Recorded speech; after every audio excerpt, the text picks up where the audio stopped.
Alright, so we are back. What is this, part 3? Each part I try to make less than 8 minutes. So my paper is still damp. I wouldn't say wet. If you touch it with your fingers, you could still, if I get my words out, the wetness of the first coat. Now, as I start building up, I might not take as many breaks.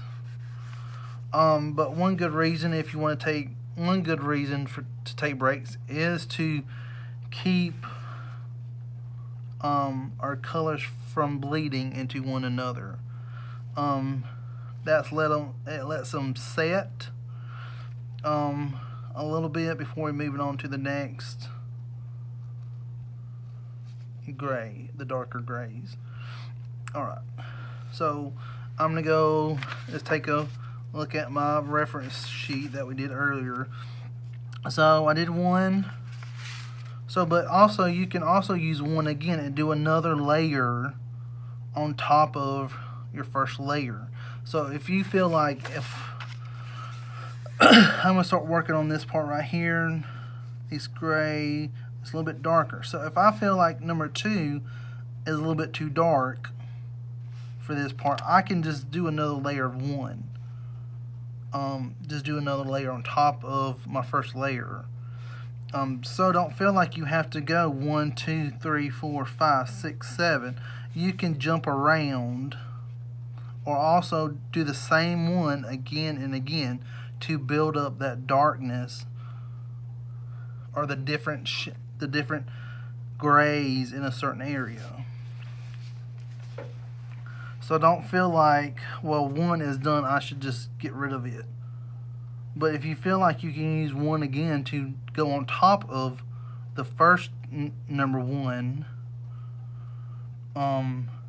do it. I mean, there's no right or wrong way to say I have to go 1, 2, 3 and by numbers.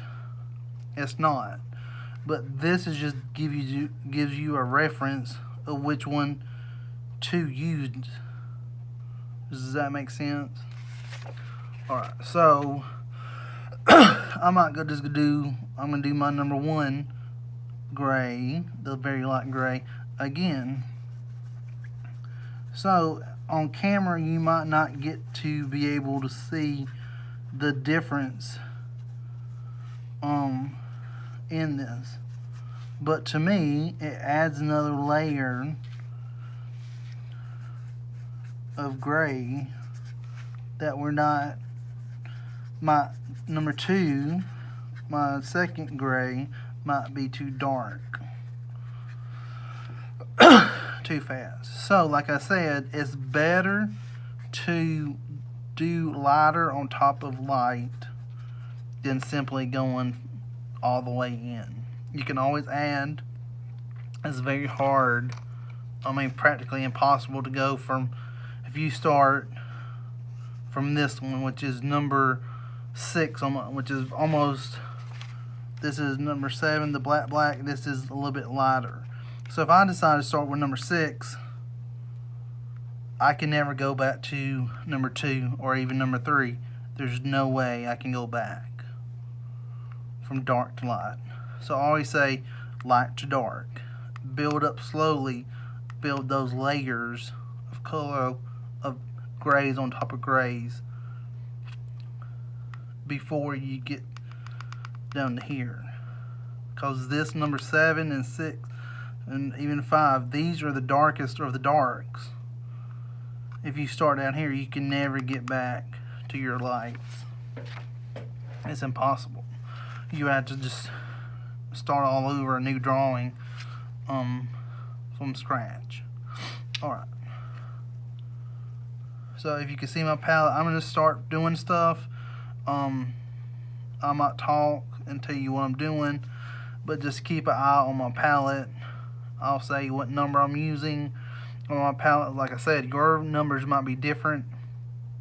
Keep in mind that your colors and my your grays and my grays and blacks are totally different. There's no way we can get them exactly the same. But just realize number 1 on mine is the lightest, going to number 7. You might have 1 through 5. It just depends on how many grays you have. Alright. So I'm going with number 1 again. I'm doing another layer. I'm going to the right side of the apple. There's a big spot near the top. That's a very light gray. Then as it comes down to the side to the bottom, it gets darker. So I'm just going to go back through that and add in another layer, just like I said, to build up that layers. And along the left side, we're going to do the same thing. The left side is kind of a lighter part of the apple.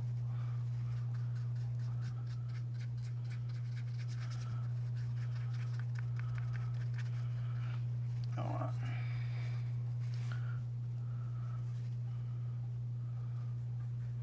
And at the top, I'm going to start looking at the top part. Like I said, this spot was from water, a drop of water that dropped.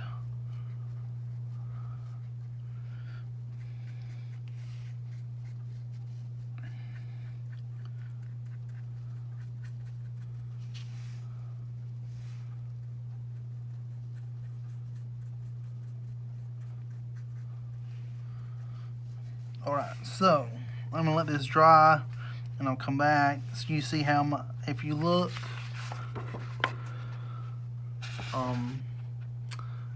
the paper is starting to get these bubbles, so that's because it's really wet. So I'm gonna wait and let it dry some more and then come back with the next layer.